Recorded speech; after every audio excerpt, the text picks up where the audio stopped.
Amados hermanos, que Dios les bendiga a cada uno de ustedes. Para mí es un motivo de gozo y alegría el poder estar aquí siempre en esta amada iglesia de la Iglesia Alianza Cristiana y Misionera de Miraflores. Es para mí un motivo de gozo, alegría y el poder estar aquí y poder compartir el mensaje de la palabra de Dios. La última vez que estuve aquí con ustedes fue en ocasión del encuentro de líderes, si no me equivoco. Estuve mal de la garganta y gracias a Dios terminé de predicar, pero con la garganta un poquito mal, y espero no haber dejado una buena impresión desde aquella vez, ¿no? Vine un poquito mal, pero hoy, gracias a Dios, estamos bien y espero que el mensaje llegue con claridad a nuestros corazones. Amén. Amamos las misiones como ustedes las aman, como esta linda iglesia la ama. Somos una iglesia misionera, nuestra iglesia allá en Los Olivos.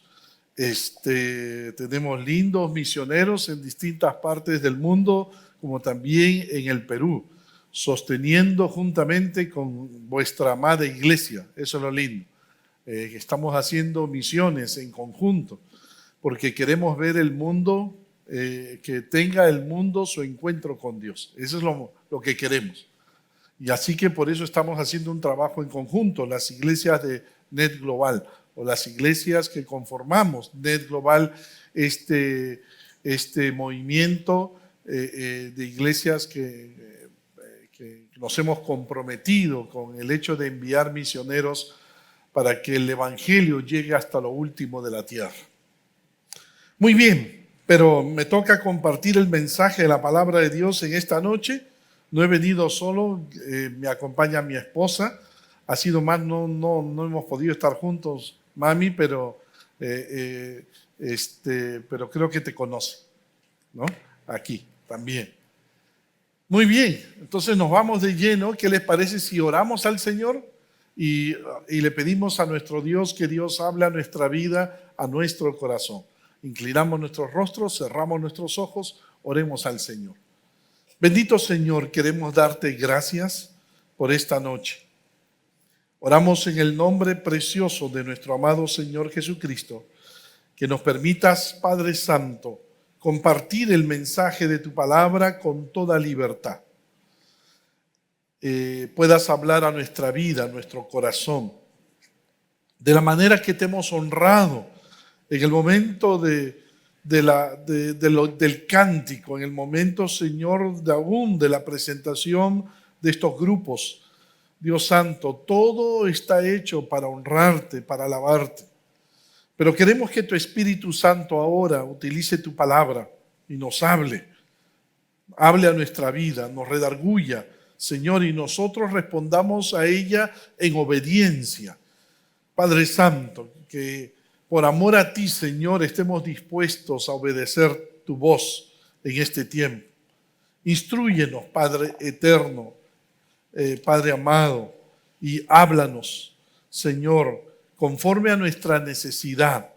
Gracias, Padre eterno, por este tiempo. En Cristo Jesús te lo pedimos todo esto. Amén. Permíteme comenzar diciéndote algo, mi amado hermano. Déjame decirte algo con toda claridad. No existe una iglesia misionera si esta no es antes una iglesia que evangeliza. Ahora, permítemelo repetirte. No existe una iglesia misionera si esta no es antes una iglesia que evangeliza. Que ese es el tema que me ha tocado, el que me han dado. Una iglesia con corazón misionero evangeliza. En otras palabras, ¿cómo nos lanzamos a alcanzar a los perdidos en otras latitudes si antes no hemos alcanzado a los perdidos en nuestra comunidad, en nuestro distrito, en nuestro barrio? Siempre que un joven se me acerca y me dice: mire, Pastor Fernando, ya estoy listo para evangelizar con el evangelio a los perdidos de este mundo, yo siempre le hago esta pregunta, o le replico con esta pregunta: ¿me puedes decir cuántas personas has alcanzado con el evangelio en tu barrio, en la universidad, en el trabajo, en el último año? ¿A cuántas personas tú le has podido compartir de Cristo? Lo que no haces aquí, no lo harás en el campo misionero. Así que comienza a ganar vidas para Cristo aquí y luego saldrás a alcanzarlos al mundo. Una iglesia que evangeliza a su comunidad, luego saldrá a evangelizar al mundo entero. Ojo, sobre este principio se construyó la iglesia de Antioquía. Déjame decirte esto en esta noche, mi amado hermano. La iglesia de Antioquía se construyó sobre la base de este principio. Esta iglesia comenzó siendo una iglesia que evangelizó su comunidad y luego se lanzó a evangelizar el mundo entero. Llegar al capítulo 11 del libro de los Hechos de los Apóstoles es llegar al momento histórico en que el evangelio llega a los gentiles, es decir, a los no judíos. Y de esta manera, este momento histórico se va a convertir en el punto de partida para que el evangelio llegue a todas las naciones. Aquí vamos a encontrar a un grupo de desconocidos creyentes que dieron inicio a la iglesia de Antioquía de Siria. No se sabe sus nombres, no se sabe su condición, pero lo que sí sabemos de ellos es que eran de Chipre y de Cirene y que tomaron la decisión de hacer algo diferente porque fueron y predicaron a los gentiles, y fruto de ese trabajo es que nace la iglesia de Antioquía de Siria. Y te repito de Siria porque existe Antioquía de Pisidia, pero estamos hablando de Antioquía de Siria, la iglesia que se va a convertir en la iglesia misionera por excelencia del Nuevo Testamento. Es interesante lo que dice el versículo 20 de vuestras Biblias. Pero había entre ellos unos varones de Chipre y de Cirene, los cuales cuando entraron en Antioquía hablaron también a los griegos anunciando el evangelio del Señor Jesús. Y luego van a ser reconocidos y respaldados por Dios y por sus autoridades. Ahora, ¿qué aprendemos de este grupo de creyentes que se atrevieron a hacer algo diferente y que dieron como resultado el inicio de la iglesia gentil de Antioquía? Ahora, 3 lecciones, permíteme en esta noche, rápidamente. En primer lugar, 3 lecciones que vamos a aprender en esta noche, en base a este pasaje de las Escrituras, a esta etapa histórica de la historia de la iglesia. En primer lugar, una iglesia que evangeliza es producto de cristianos obedientes y con compasión. Lo primero que vamos a aprender es que una iglesia que evangeliza esa iglesia es producto de creyentes obedientes y que tienen compasión. Mira cómo nació la iglesia de Antioquía, si tú recuerdas un poco cómo nació esta iglesia. Versículo 19. Ahora bien, los que habían sido esparcidos a causa de la persecución que hubo con motivo de Esteban, pasaron hasta Fenicia, Chipre y Antioquía, no hablando a nadie la palabra, sino solo a los judíos. Ahora, nota bien, mi hermano. Estas primeras palabras nos llevan de nuevo a Hechos capítulo 8. Cuando Esteban fue asesinado, tú recordarás un poco de tu estudio del libro de Hechos de los Apóstoles.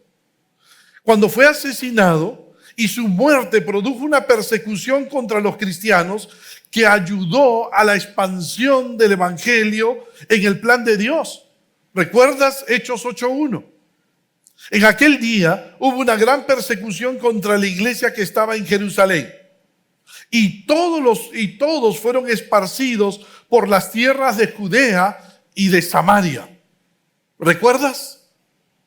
Si no hubiera habido esta persecución, el evangelio se hubiera quedado solo en Jerusalén. No lo olvides.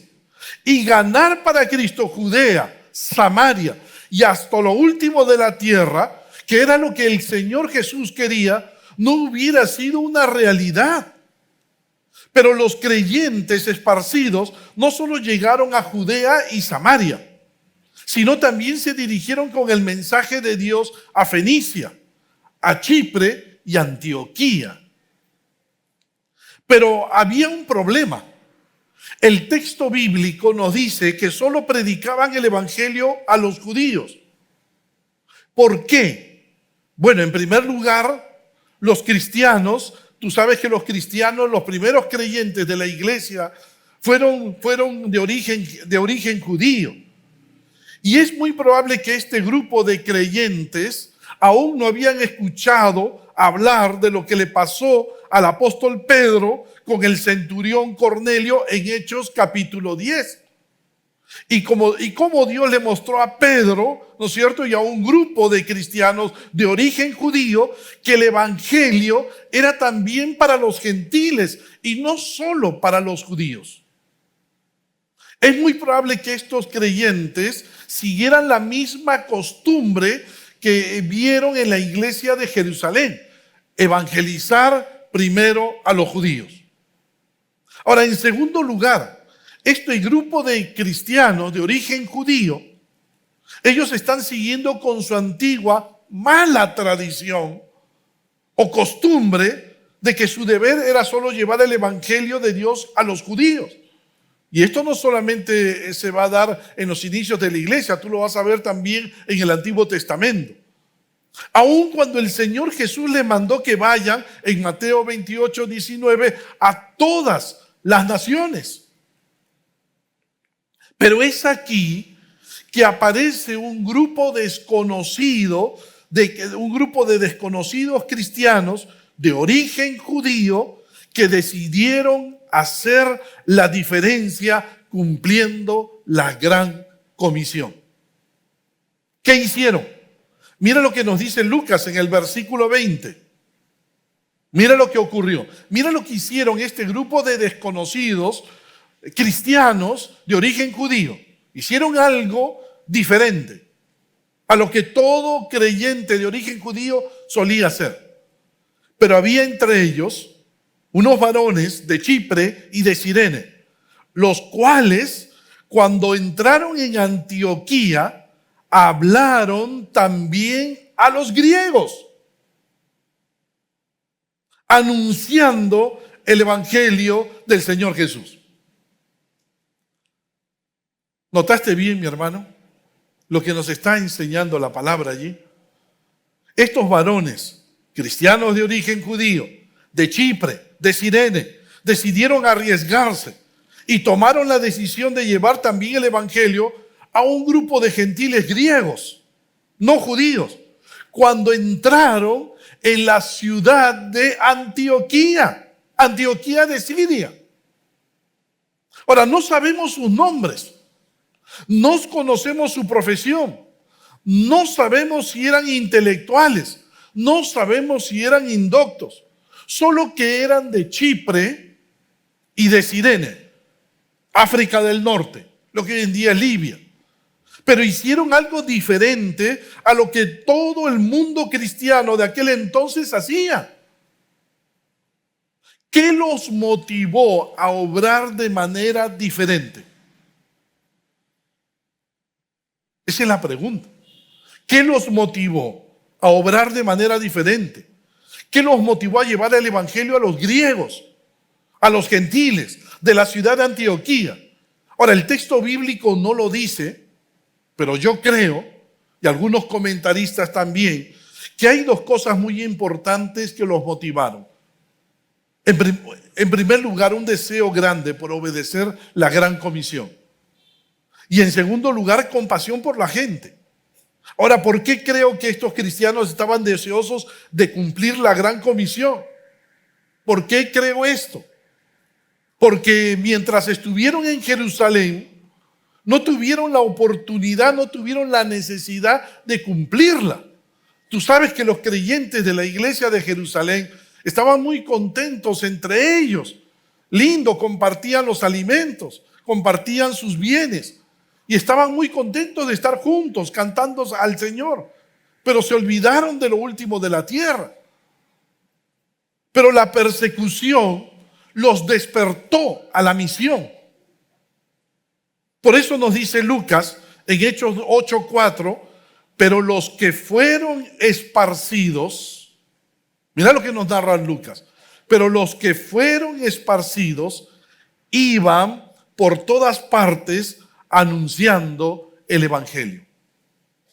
Hechos 8:4. Anunciar el evangelio se convirtió en su prioridad. Pero estos cristianos tuvieron una visión mucho más grande. ¿Por qué? Porque Antioquía no era cualquier ciudad. Tú recordarás, era la ciudad más grande del Mediterráneo. Era la tercera ciudad más poblada del Imperio Romano, después de Roma y después de Alejandría. Tenía más de 300,000 habitantes. La ciudad de Antioquía de Siria. Entre ellos habían aproximadamente 65,000 judíos en esa ciudad.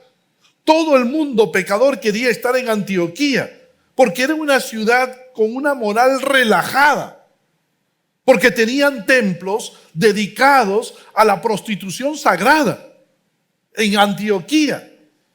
Antioquía era un centro comercial de ámbito internacional. Todo el mundo venía a Antioquía a vender y a comprar en Antioquía.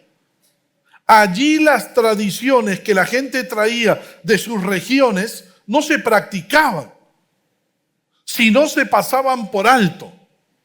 Es como decir, Antioquía de aquel entonces, es como decir hoy, era la ciudad de Nueva York de aquella época, o el París de aquella época.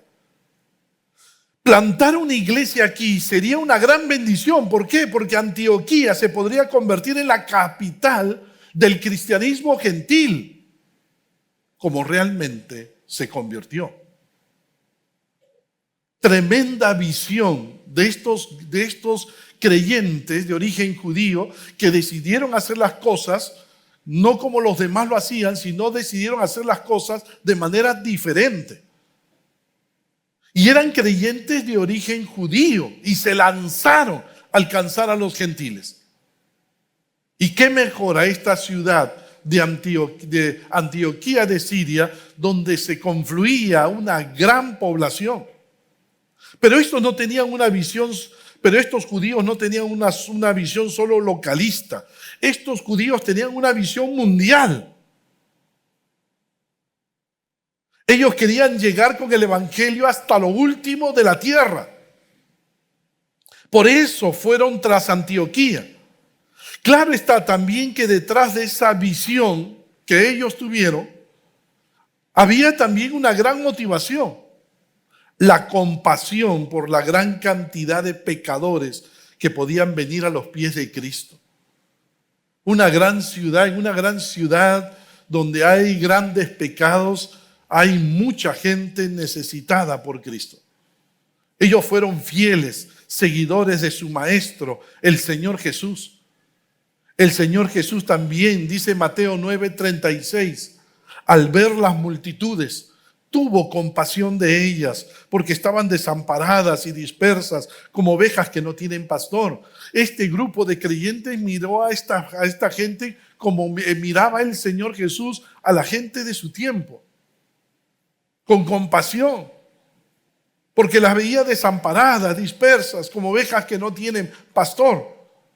Estos cristianos sintieron tremenda tristeza al ver la condición de todos aquellos que vivían en Antioquía. Gente perdida en el pecado, gente que va camino a la condenación en el infierno y no lo saben. Gente sin dirección, gente sin propósito. Gente sumergida en las filosofías de este mundo. Todo esto los impulsó a hacer algo diferente y llevar el evangelio a los gentiles griegos de esta ciudad. ¿Cuánto necesitamos aprender de estos creyentes y hacer algo diferente. Pero muchas veces evangelizar y hacer algo diferente nos cuesta. Nos cuesta, ¿no? Llevar el evangelio a grupos diferentes nos cuesta. Nos cuesta. Hacer la diferencia a veces tiene que pagarse un precio. Y tener la compasión que tenían estas personas. Yo recuerdo, permítanme por favor unos minutos y compartir con ustedes lo que me compartió una vez un pastor en Quito. Él estaba predicando justamente de este pasaje de Mateo 9:36, de la compasión que Jesús tenía por la gente. Cómo el Señor Jesús miró a las personas con compasión y les llevó el mensaje de salvación.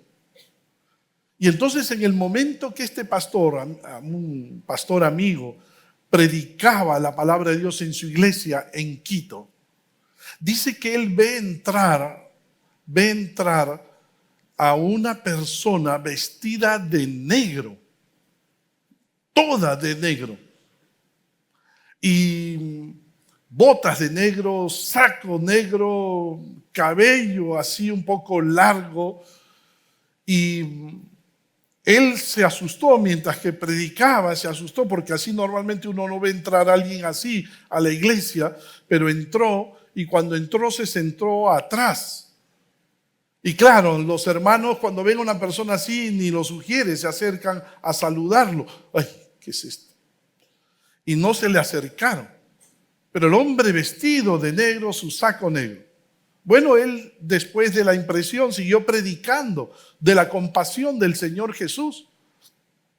Pero durante la semana, su secretaria le dice, pastor, lo vienen a buscar. ¿Quién es? Es un hombre vestido de saco negro y todo negro. Y entonces, y ha pedido hablar con usted directamente. Muy bien, le dice, hazlo pasar, pero quédate cerca y llama a algunos hermanos por si acaso. Por si acaso. Llama a algunos hermanos.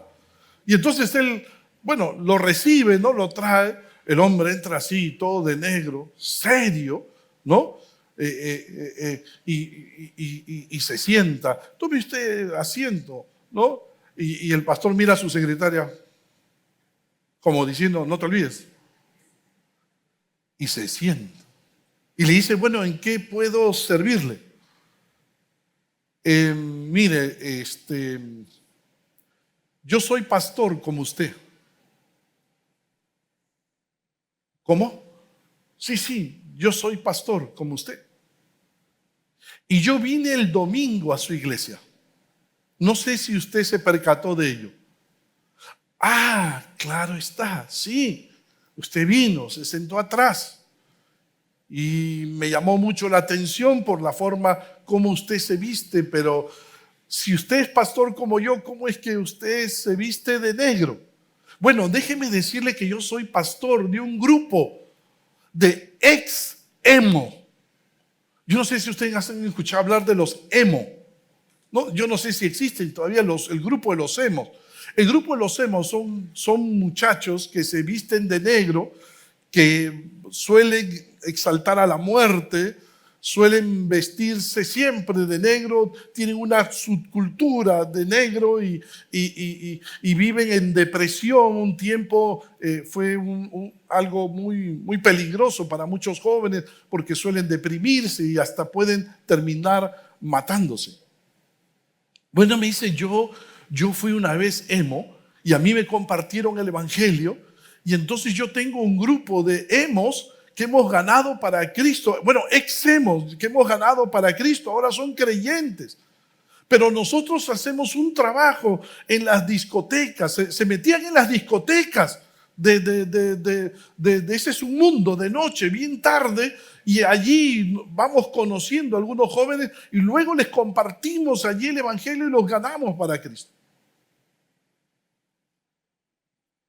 El problema, pastor, es que hemos ido a varias iglesias y ninguna de ellas nos quiere tener. Porque nos ven así, vestidos de negro, y no entienden cómo es nuestro trabajo. Y yo le escuché a usted el domingo predicar acerca de la compasión del Señor Jesús. Y quiero saber si usted y su iglesia estarían dispuestos a recibirnos. El pastor se quedó así mirándolo, desafiado por el otro pastor. Y le dijo, mira, me has desafiado y te vamos a recibir. Vas a ser parte del equipo pastoral. Le ofreció, lo incorporó a su equipo pastoral y tenía su grupo. Este grupo comenzó a reunirse los domingos por la tarde. Prefirieron organizarse en un horario especial. Porque imagínate, mi hermano, todos de negro asustaban a todos los hermanos. Pero imagínate, mis hermanos, yo me ponía a pensar, él me decía, mira Fernando, cómo nosotros a veces no hacemos la diferencia y nos cuesta entender que el Señor Jesús nos ha llamado a tener compasión por toda la gente y ganar vidas para Cristo de todo estrato, de toda cultura y de todo pecado. Nos cuesta hacer la diferencia. Nos cuesta hacer la diferencia.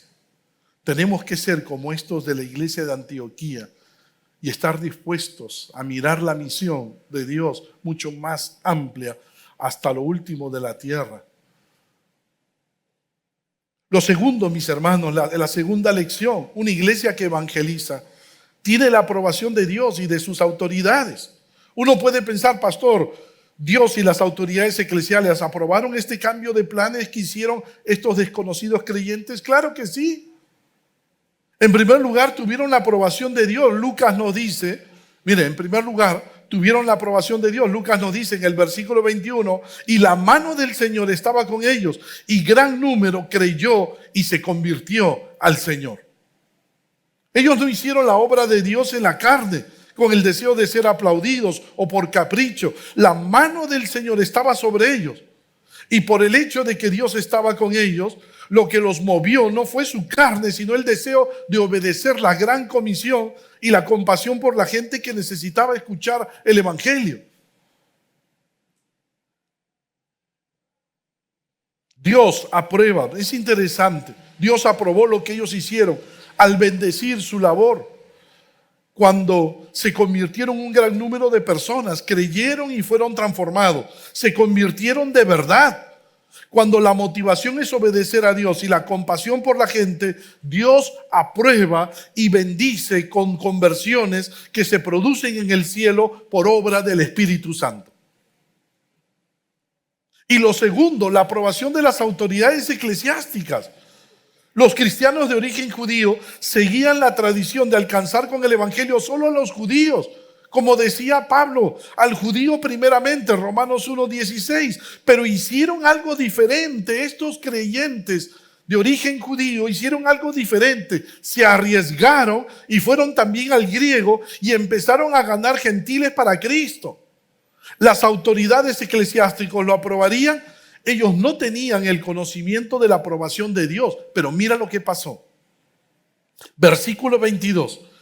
Llegó la noticia de estas cosas a oídos de la iglesia que estaba en Jerusalén y enviaron a Bernabé que fuese hasta Antioquía. Los que llevaron a cabo tan grande avivamiento no tenían ni los pergaminos, ni los títulos, ni la fama para aceptar la validez de lo que estaba pasando.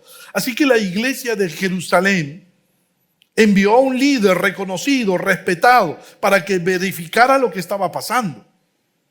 Gracias a Dios enviaron a Bernabé.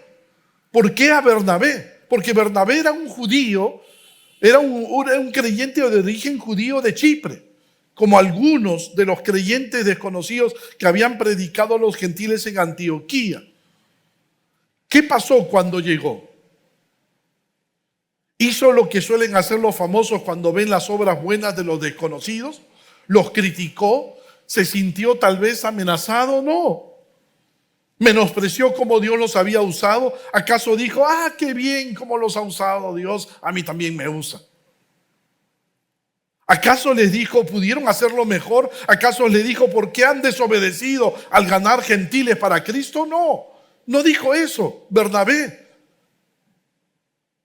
Hizo lo que todos debemos hacer cuando vemos que Dios usa a un hijo de Dios.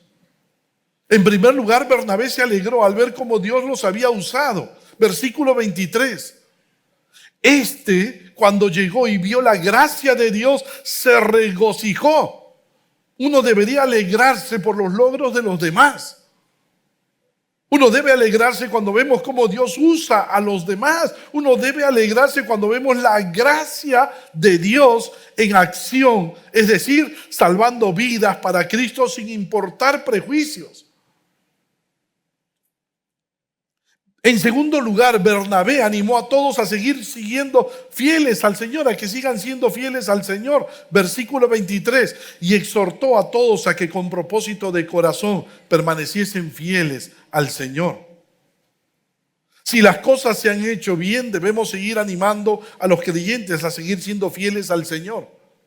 En tercer lugar, Bernabé formó un equipo para ayudar al crecimiento de la nueva iglesia. Versículos 25 y 26. Después fue Bernabé a Tarso para buscar a Saulo y hallándole le trajo a Antioquía y se congregaron allí todo un año con la iglesia y enseñaron a mucha gente. Bernabé se comprometió con la nueva iglesia y no solo eso, sino que caminó 180 kilómetros para reclutar a Saulo, para que colaborara con él en la edificación de la iglesia de Antioquía. La tarea era grande, así que necesitaba de ayuda cualificada. ¿Por qué Bernabé se alegró, animó y ayudó a la nueva obra? Creo que la clave está en el carácter de Bernabé. Tú recordarás, el versículo 24 nos dice en el versículo 24, porque era varón bueno. Bernabé era varón bueno y lleno del Espíritu Santo y de fe. Ahí está la clave para reaccionar correctamente ante el trabajo de otro, porque no es tan fácil reaccionar correctamente cuando otro es de bendición. Pero si Bernabé reaccionó correctamente, era porque era varón bueno, lleno del Espíritu Santo y de fe.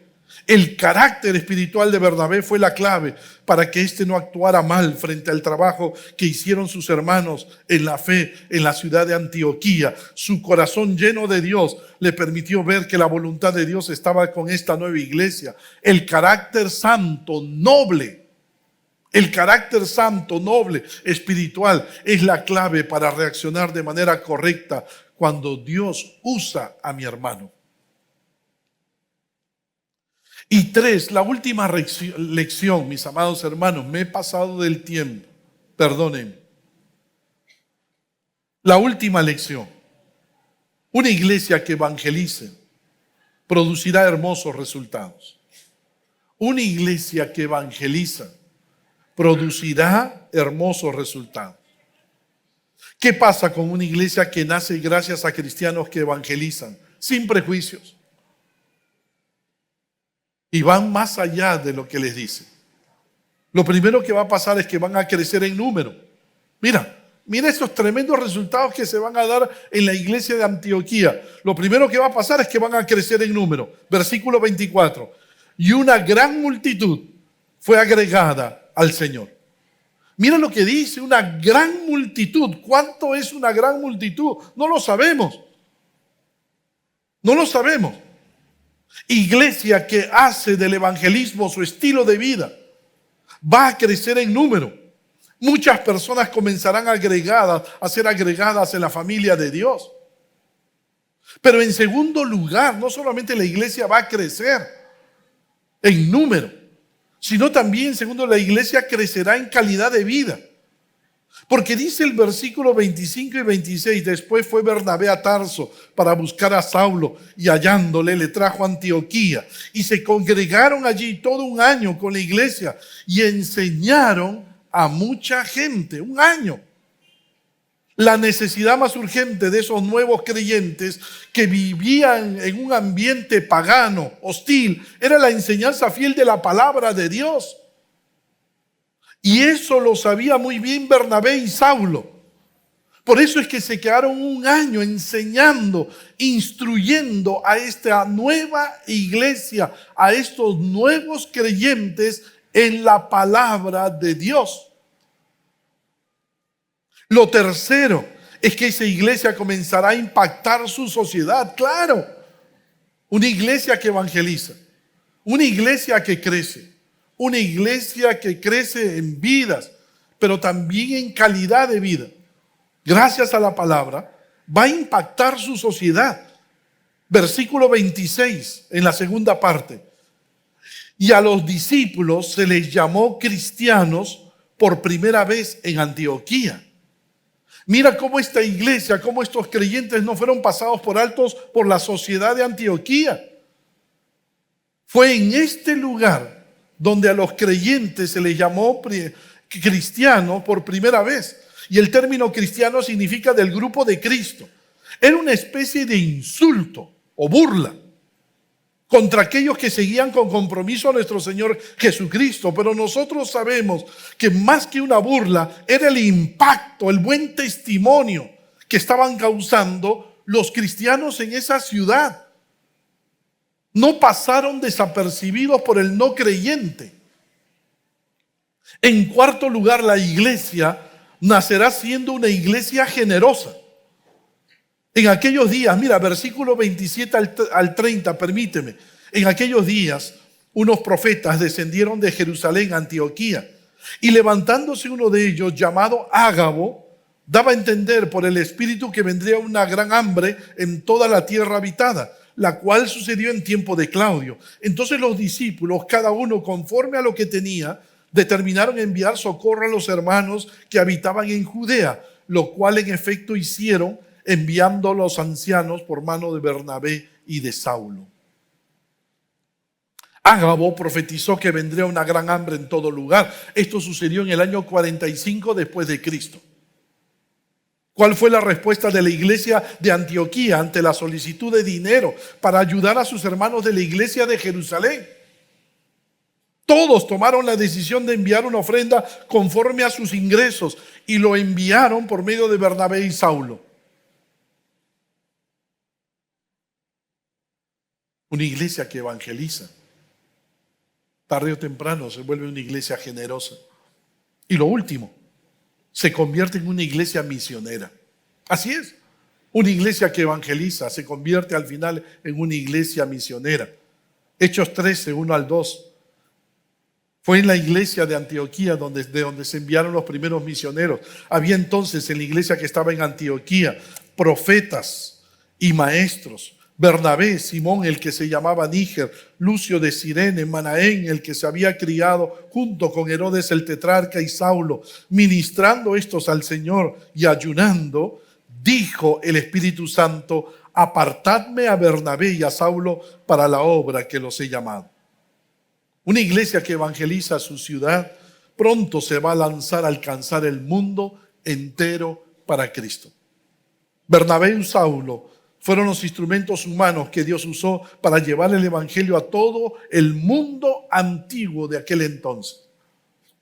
Misiones se convierte en la razón de ser de la iglesia que evangeliza. De la iglesia que ha hecho del evangelismo su estilo de vida. Y quiera Dios que Dios haga esto de nuestras iglesias. De mi iglesia en Los Olivos y de nuestra amada iglesia aquí en Miraflores. Que seamos una iglesia dispuesta a compartir el evangelio. Todos, cada uno de nosotros. El evangelismo no es un ministerio, mi hermano. El evangelismo es responsabilidad de cada creyente, de cada hijo de Dios. Y cuando la iglesia se convierte en una iglesia que gana vidas para Cristo, tarde o temprano será una iglesia que alcance el mundo para Cristo. Amén. Oremos al Señor, oremos a Dios.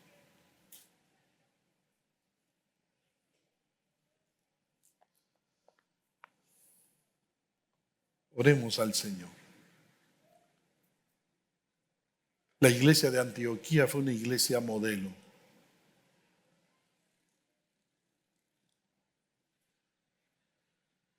Los que la formaron fueron un grupo de cristianos de origen